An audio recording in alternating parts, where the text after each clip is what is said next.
stinking hands together for Mr. Randy Tonge.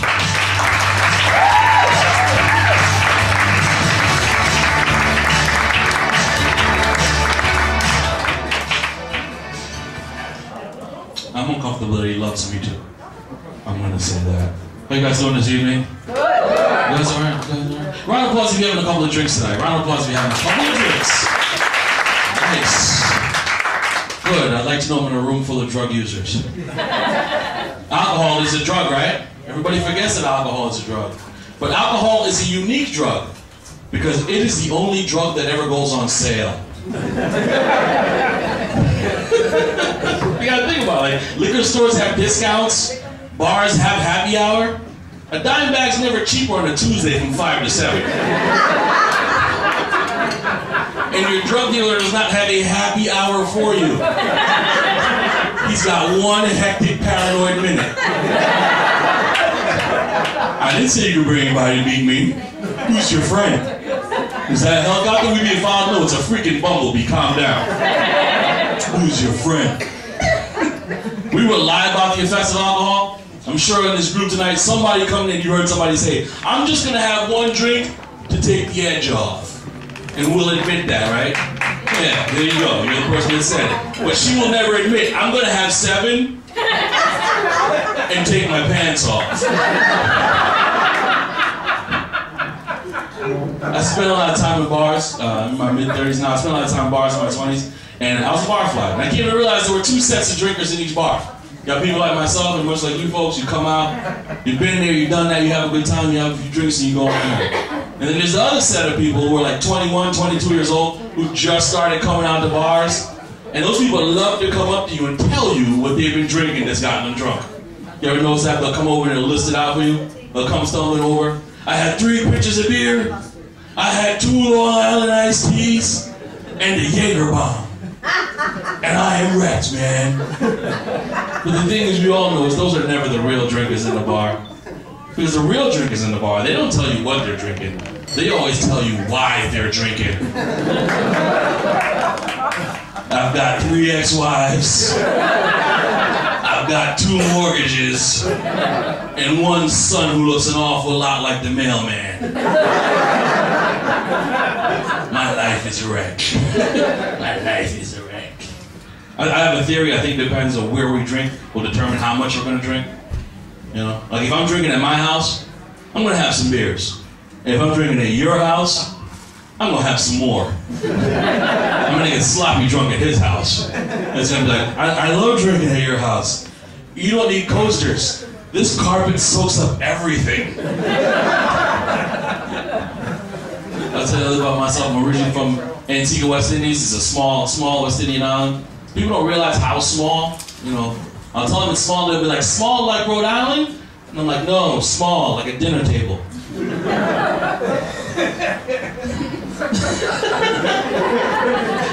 It was just for him, I guess. You know, and they won't believe me. They'll come to the island, and I'll show them a map. They come visit me when I go home. I'll show them a map of the island. I'll be like, okay, this is where my house is on this side of the island. And they'll point to the other side of the island, like, all right, what can we do over here? I'm like, well, when you get to that side of the island, you can pass the salt. Because we're still sitting at the same damn dinner table. People will always ask, why would you leave, you know, beautiful West Indian island and come to live here? Especially in the wintertime when it sleets and snows and all that kind of stuff. The reason we leave is because of opportunity. Everybody comes to the United States, comes here for opportunity. Like where I'm from, we have a great educational system. You can go up and become whatever you want to be, but you might not be needed once you achieve that goal. Now you can be a doctor if you want to, but you might really have to specialize to keep patients. Like I've gone to the eye doctor on the island and be like, doctor, I'm here to get my eyes checked. And the doctor's been like, no, not eyes. I do the left eye only. My brother Delroy, he does the right eye. I'm getting a little bit older. Last time I went home, I actually got a prostate exam. Yeah, I'm expecting another team of doctors. Here comes one doctor, and I'm like, whoa, doc, you know, where's Delroy? Where's your partner? He was like, oh, no. This is our time. He started lighting candles around the room. I'm like, doc, for all that, you should probably take me to dinner first. somebody whispered over my shoulder, "Pass the salt." I actually grew up for most of my life. I'm from Antigua, but I grew up for most of my life in a little town in Pennsylvania called Whitehall. It's right outside of Allentown. You guys know where Whitehall is? Yeah. You grew up in Allentown. Okay, so I'll tell everybody else. It's not the most diverse population of people, especially when I graduated from high school. I graduated in a graduating class of about 400 people. I was one of maybe 6 black students. I went to college at Temple University, and my friends I met there were from New York City. I had no idea where Whitehall High School was, or where Whitehall was. And they would ask, "Randy, what's it like at your high school?" And I'd tell them, "You know that picture we all take in the yearbook where we climb up on the bleachers and you go out on the football field and they put it on 2 pages when you open up the yearbook and it shows the whole class?" I said, "All right, if you open up the yearbook to the year I graduated, it looked like somebody grabbed 2 dice, shook them up, and rolled snake eyes. It was like me and the other guy. I was the other guy to half my graduating class." Interesting experience. People would say things to me that didn't make sense though. Remember I said something one time and somebody replied to me, "That doesn't sound black." Somebody actually said, "That doesn't sound black." And I looked at them like, "I'm the only black person that you actually know. Everything I say should sound black to you. If I walk into the classroom and I say top of the morning, the next brother you see, you walk up to him and you say top of the morning. I understand the struggle."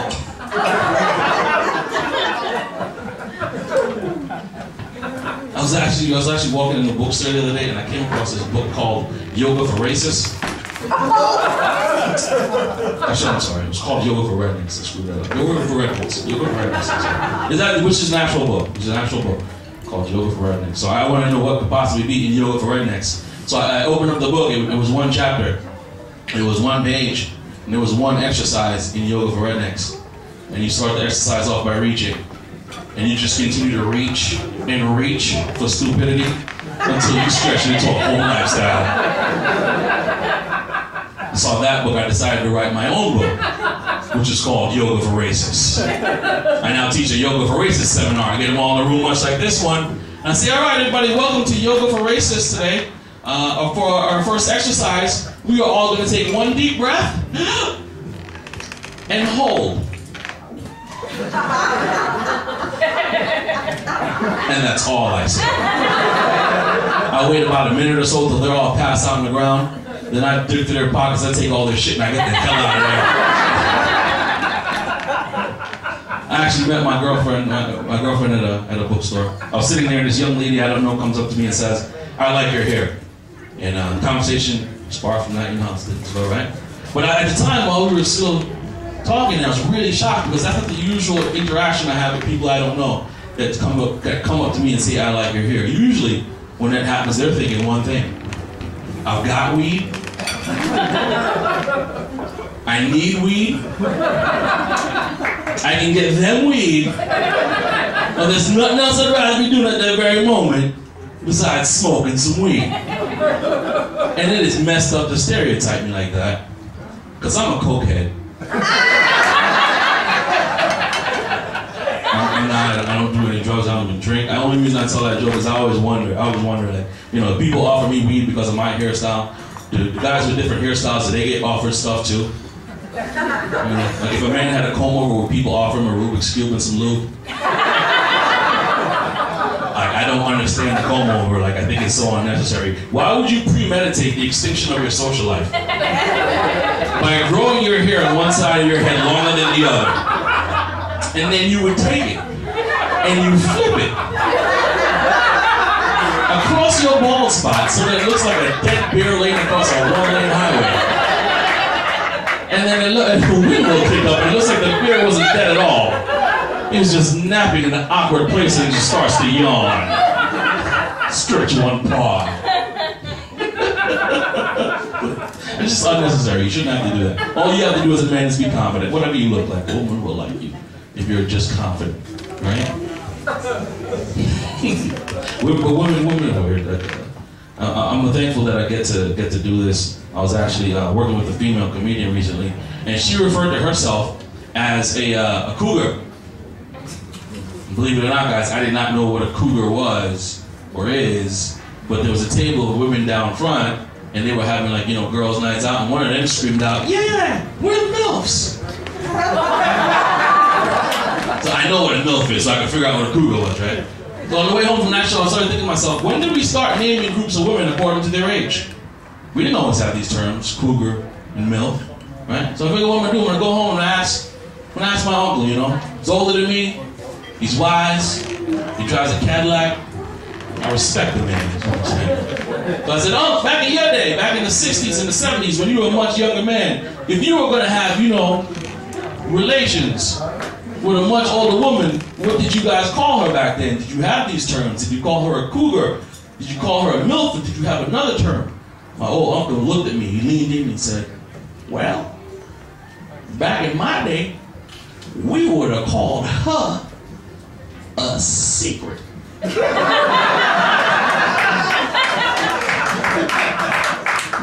don't tell nobody. You just hit that. You make sure she's taking the calcium pills, and then you jump on it. There's a problem with you kids nowadays. You want to tell everybody everything. Put it on Facebook. You know what your new status is? Your new status is shh.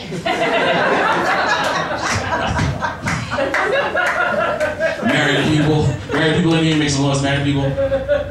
Let me hear some noise, married people. Hey, get out of here. Married people. I know there's 30 years of marriage in here. I have a theory on marriage, and it goes like, I think how many years you've been married to that person determines your relationship in that marriage. Like how many years? Like in the 1 to 5 year range, I think all married people are in the lovers phase of marriage. It's all "I love you." "No, I love you." "No, I love you more." "Let's make love." "Let's make a baby with our love." And that's 1 to 5 years, right? You get to about the 20-year mark in that marriage, you're not partners in that marriage. You're like, "All right, we made the baby. Let's get the baby the hell out the house so we can go back to making love." You get to the 30-year point in that marriage. 30-year point in that marriage, you're not friends with that person. You're like, you wake up on one, you're like, "You want to make love?" You're like, "No, we're just friends." "You want to shut the bathroom door while you're doing that?" "No, we're just friends." If you are lucky enough, and I hope some of you are, to make it to 50 years of marriage with somebody, that relationship will actually come full circle. And you will go back to being complete strangers all over again. You will wake up one morning and be like, "Who the hell are you? Who the hell are you? Didn't you used to have a mustache? Didn't you used to not have a mustache?"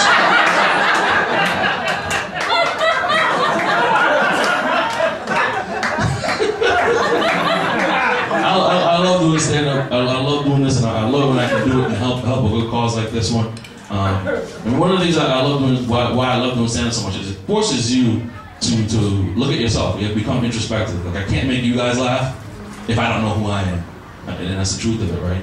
One of the things I learned this year is that I learned I am not a manly man. Yeah, I don't look at me, man. I'm a big dude. I got the hair and beard and all that stuff, but I'm not manly. And I realized this at work. So all the dudes I work with are manly dudes, right? And for 15 minutes one day in the office, they talked about tires. 15 minutes just on tires, the different tires they bought, the different cars they put those tires on, the different weather conditions they drove those cars and how those tires performed. And I sat there silent. Because if they asked me anything at all, the only thing I could have contributed to that conversation would have been something like, "I don't know, man. The black ones seem to be popular." And you know, like football, like watch football, so that's kind of manly, but I'm not really manly about it, because all the manly men that I know, they play fantasy football. And every September, here come my friends, they want to ask me, like, "Randy, what should I do with my fantasy football draft?" And I'm like, "I don't know, man. The black ones seem to be popular." That's my time, folks. Thank you very much. Thank you for